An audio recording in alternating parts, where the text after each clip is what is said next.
With trainee doctors' collective action against medical reform now into the 7th week, in a televised address, President Yoon hints there may be room for negotiations, while at the same time expounding on the need to expand the annual quota of medical school students by 2,000.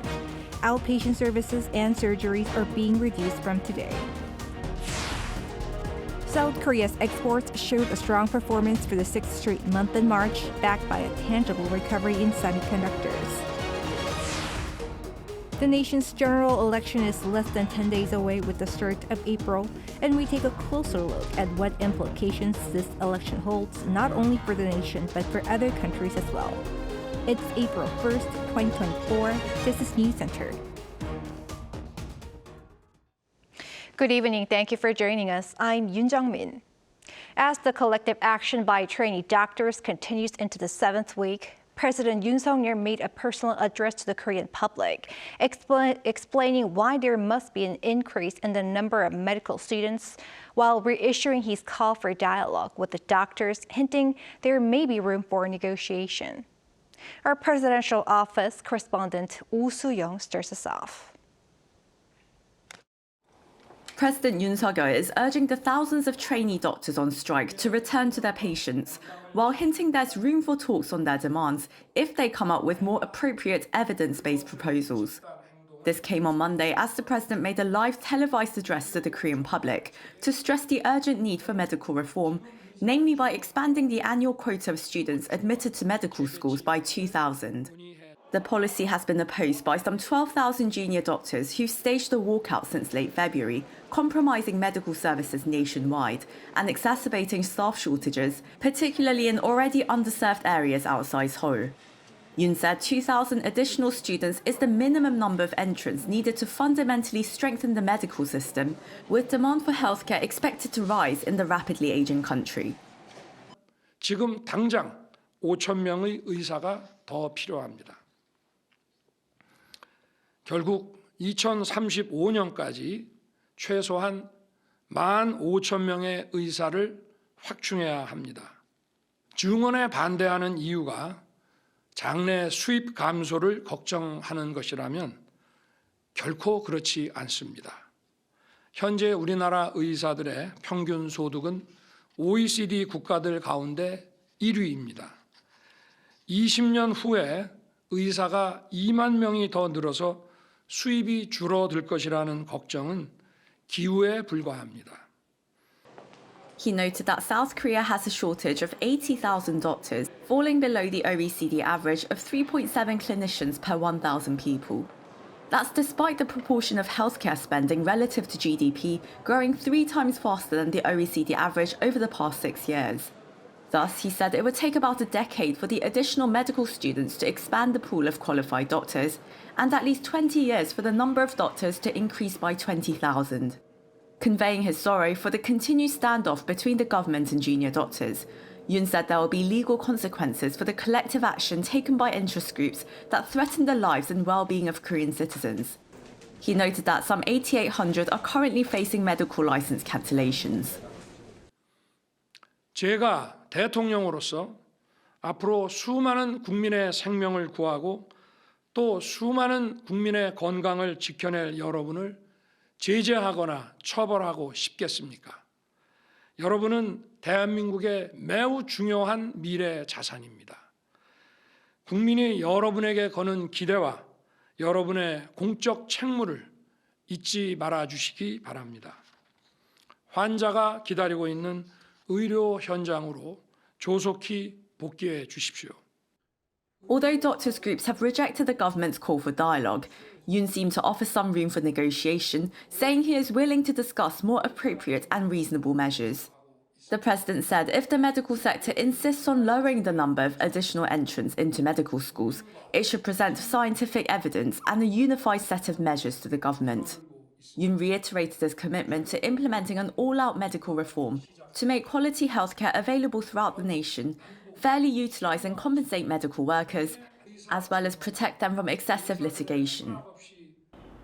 The president this month will launch a special committee under his supervision to promote dialogue between policymakers and the medical community in order to coordinate and initiate a comprehensive reform. Ha-seong, Arirang News. And speaking of the medical arena, seeking care is looking to become more challenging as outpatient services and surgeries are being reduced amid the continued absence of junior doctors from hospitals. Choi Soo-hyung reports. Medical schools, professors and general hospitals are reducing outpatient services and surgeries as of Monday. Because of the en masse walkout by trainee doctors 7 weeks ago, the medical professors keeping the hospitals running are suffering from increasing fatigue. Professors from 20 schools among 14 nationwide stated last Saturday that 1 day off will be mandatory after working continuously for 24 hours. They added that outpatient services and surgeries for the treatment of severe and emergency patients will be scheduled based on this rule. The Korean Medical Association, the biggest doctors group in the country, also announced doctors who run a private clinic will shorten their working hours to 40 hours per week. On Monday, the health ministry urged the medical community to withdraw their collective actions and reiterated its measures to keep the health system functioning. Government will closely examine the operating of emergency rooms and strengthen the emergency medical system. The government will provide available personnel to the fullest and continuously monitor the professors' reduced working hours and resignations. Meanwhile, 51% of the professors from the Big Five medical schools in Seoul have not yet submitted their resignations or disclosed their intentions. The Big Five hospitals refer to Seoul National University, Ulsan University, Yonsei University, Seoul-Gwangju University, and Catholic University. At Seoul National University, 32%, around 450 out of its 1,400 professors have submitted or plan to submit their resignation letters. At Yonsei University, 48% have submitted the letters, and at Catholic University, about 48% have said they intend to resign. The professors who have submitted their resignations are continuing to work alongside patients until their resignations are processed. Choi Soo-hyung, Arirang News. On the trade front, the country's trade balance stayed firmly in positive territory in March as well, with strong IT exports keeping Korea's account in its favor. An Sung-jin has the latest. South Korea's trade balance for March was in the black for the 10th consecutive month. Data from the Trade Ministry on Monday indicated that the figure hit $4.28 billion. This was led by a strong performance in exports, which were positive for the 6th straight month. Exports for March increased by 3.1% compared to the year before, reaching $56.56 billion. Meanwhile, imports dropped by 12.3%. Ship exports increased by more than 100%. And for the first time in 24 months, exports of all 4 IT subcategories, semiconductors, displays, computers, and peripheral devices, saw an increase. In particular, semiconductor exports rose by nearly 40% on year, reaching their highest value since June 2022. An official from the Trade Ministry says that this is a sign of an upward trend. Chip demand remains strong as inventories for mobile and PC chips continue to fall. Supply also continues to increase by more than 40%. Prices are also expected to rise further throughout the year, projecting a positive outlook. With the strong performance in IT exports, exports to IT retail and production hubs like Vietnam and Hong Kong rose. China was South Korea's largest export market overall, while the value of exports to the U.S. surged to a record high. The trade minister pledged to continue this economic growth by providing 1 trillion won or $743 million of support for exporting companies. He added that the trade balance is expected to keep seeing surpluses throughout the second quarter on the back of strong chip, car, and ship exports. An Sung-jin, Arirang News. The country unveiled today a roadmap to raise its production and exports of biopharmaceuticals, aiming to nurture the sector as a leading industry worth billions of dollars.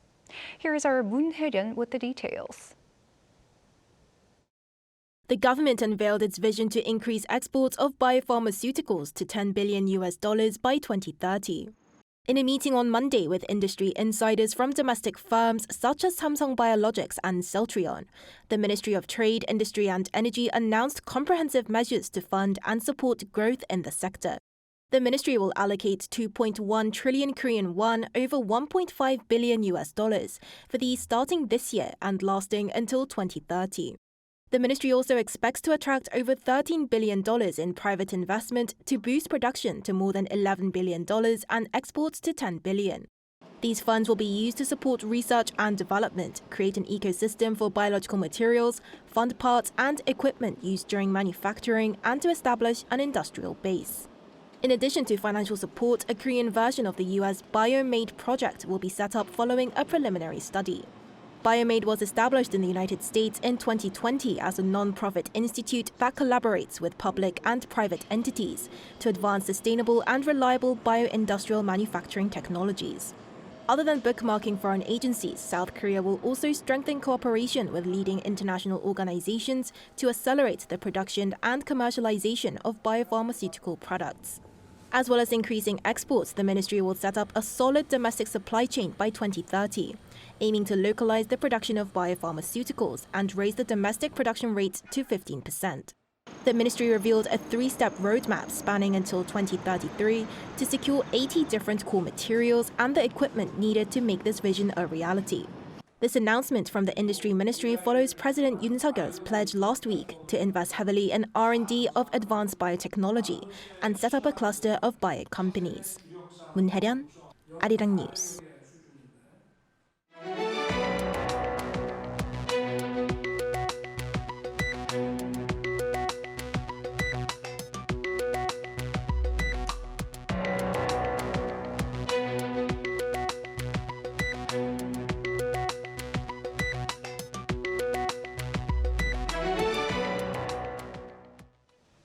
Many elections around the world are scheduled for this year, affecting almost half of the global population. With just 9 days left until South Korea's general election, our National Assembly correspondent Lee Si-hoo sat down with experts to see what this election means for other countries around the world. 2024 has been dubbed the ultimate election year, with national elections scheduled or expected in at least 64 countries. Taiwan was one of the first to lead the way, electing its new president in January, and later this year, in November, the U.S. will elect its new president. As for South Korea's 22nd general election, political science and foreign diplomacy experts say it's garnering much global attention. I think it's an object of interest not only in Asian countries but also around the world, because it will have a great influence on not just the Asian order but also the world order, depending on what kind of conservative and progressive governments are established. The election carries special implications for other democracies.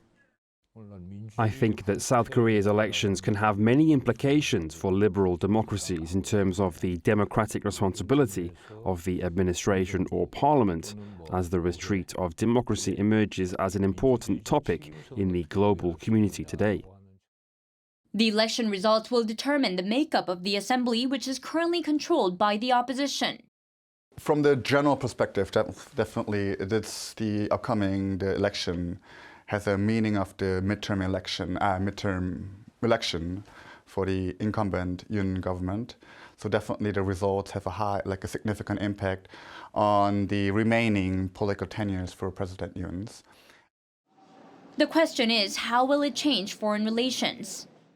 Because from the trilateral cooperation perspective, United States and the Japanese sides want to be for a pro-US ally party, but as you know, the divided foreign policy approach from the incumbent party and the opposition party. So, if the conservative ruling party wins this election, I think the existing Korea-US relationship will be very resilient. Then I think the relationship between the Yoon Suk-yeol government and the Biden government in the United States will be more closely established. On the contrary, if the Democratic Party wins the majority, it's expected that the Asia-Pacific diplomatic relations centered around Korea, the US and Japan, sought by the Yoon Suk-yeol administration, will take some time. Experts say inter-Korean relationships could also take a different shape as the ruling and opposition parties pursue divided approaches. Hawk-like policies are expected from the ruling party, while more reconciliation with Pyongyang is expected from the opposition. As South Korea faces many geopolitical, inter-Korean, and industrial challenges, political experts say that the country is at a crucial crossroads of choices that will determine its national future. Lee Si-hu, Arirang News. New KTX trains that are faster and stop at fewer stations will be operating from May, shortening the time it takes to get from Seoul to Busan to 2 hours and 10 minutes, and Seoul to Gwangju to an hour and a half. The announcement came on Monday as President Yoon joined the KTX's 20th anniversary celebrations at Korea Railroad headquarters in Daejeon. The new type of train, which was developed domestically, can reach up to 320 kilometers per hour. It has been named Cheongryong, or Blue Dragon in English, a name selected through a national contest, with 2024 being the year of the Blue Dragon. President Yoon also reiterated his plans to connect more cities with the KTX system to make everywhere in the nation reachable in less than 3 hours. Also in local news, a high-speed commuter train began partial operation this past weekend, pledging shorter travel time between Seoul and the greater metropolitan area. Park Go-nu went on board. Partial operation of Line A of the Great Train Express, or GTX, began on March 30th. According to the Transport Ministry, almost 19,000 people used the service, which runs between Seoul and the greater metropolitan area, on the first day, despite it being the weekend. That was around 2,000 people more than the ministry had projected. I think the GTX will allow people from far places to commute more conveniently, and I think I can also consider of job flipping to other regions as well. It was difficult to ride the bus with my child, but now with this train, I think I will be visiting Seoul more often. Since the GTX-A line is now in operation from Suseok Southern Seoul to Dongtan in Gyeonggi-do Province, I'm going to check how long it actually takes from the moment I pass through the turnstile until I reach Dongtan. It took around 5 minutes to travel the 40 meters underground by escalator to the platform. Then it was just 20 minutes to Dongtan, a journey that would have taken around an hour by car or bus. With the train running at an average speed of around 110 kilometers per hour and up to a top speed of 180 kilometers per hour, the GTX is 2 to 3 times faster than a normal subway. As you can see, it took 30 minutes for me to get from Suseok to Dongtan Station. Trains usually run at 20-minute intervals, but that gap shortens to 17 minutes during peak hours, which is usually longer than normal subways, so checking train schedules is advised. I wish the interval between trains becomes shorter at peak times. The government said it would try to run more trains after the other parts of the A line are connected in order to reduce intervals. Some people also raised concerns about safety issues when riding the GTX. I am a bit worried about accidents, as this is a high-speed train. The Transport Ministry said the government will work on ways to address issues raised by citizens, with the Transport Minister also saying more employees will be deployed at each station to alleviate worries. He added he will do his best so that other GTX lines, including the other part of the A line, will swiftly begin operation. Park Go-nu, Arirang News.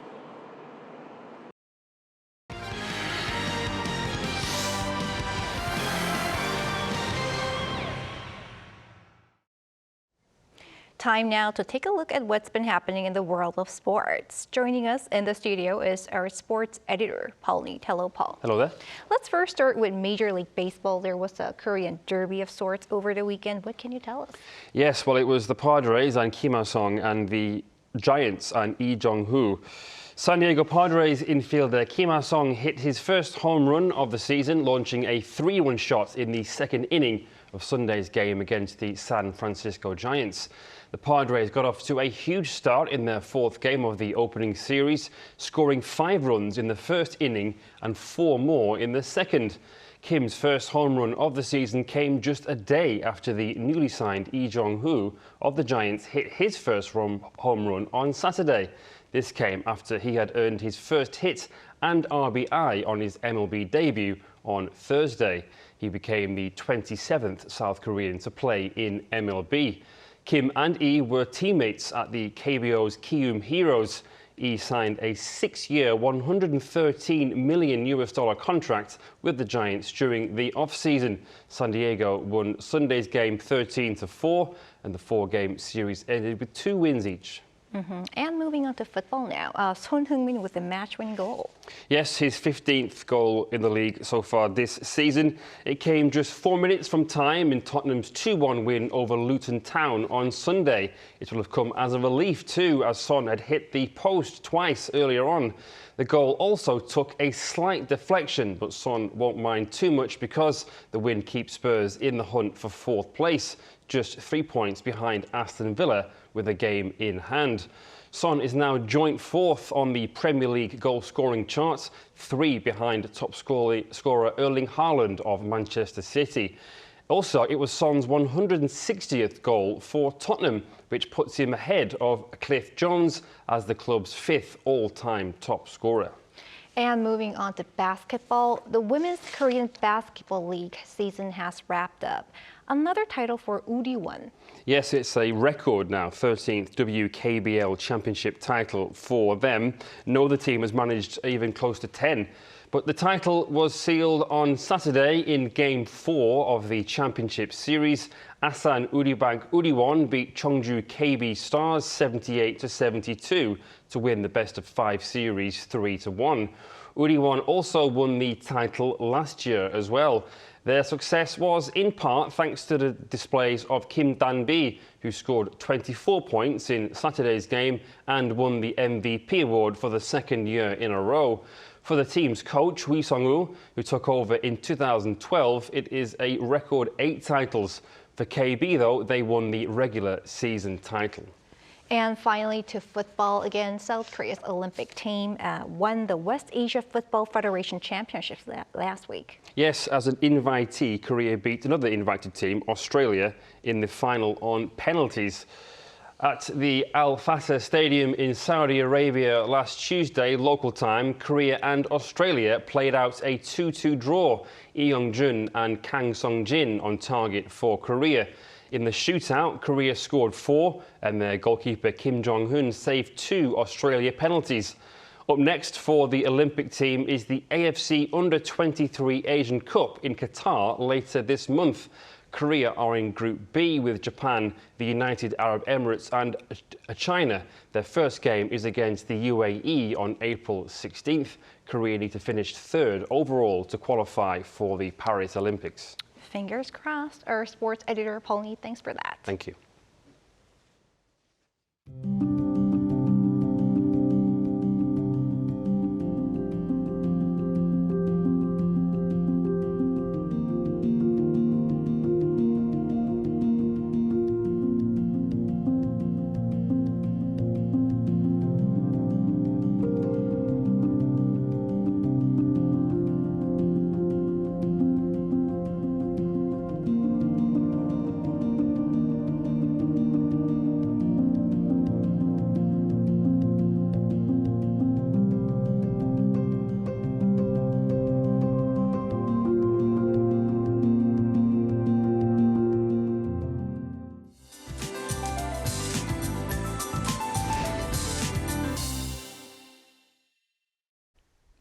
On the first day of April, the spring energy became even more profound. The whole country was mostly sunny today and the air quality was good as well. It rose to 18 degrees Celsius in the middle of the day, about 4 to 5 degrees higher than the norms. Tomorrow will be much warmer than today, both in the morning and the daytime. Seoul will start off at 8 degrees and will soar up to 23 throughout the day. Do expect wide temperature gaps with such warm conditions. As sunny weather continues, the atmosphere is drying out in center areas. Dry advisories have been issued in Yeongdong, Gangwon-do province, Seoul, and some parts of Gyeonggi-do province. In addition, there is spring rain forecast everywhere tomorrow. In particular, more than 120 millimeters is predicted in the mountainous areas of Jeju Island and more than 80 on the southern coast, so caution is required. Tomorrow, Daejeon and Gwangju will start off at 6 degrees. Highs will be topping out in the 20s all over the country. Another round of rain will be seen on Thursday. That's all for Korea. Here are the weather conditions around the world.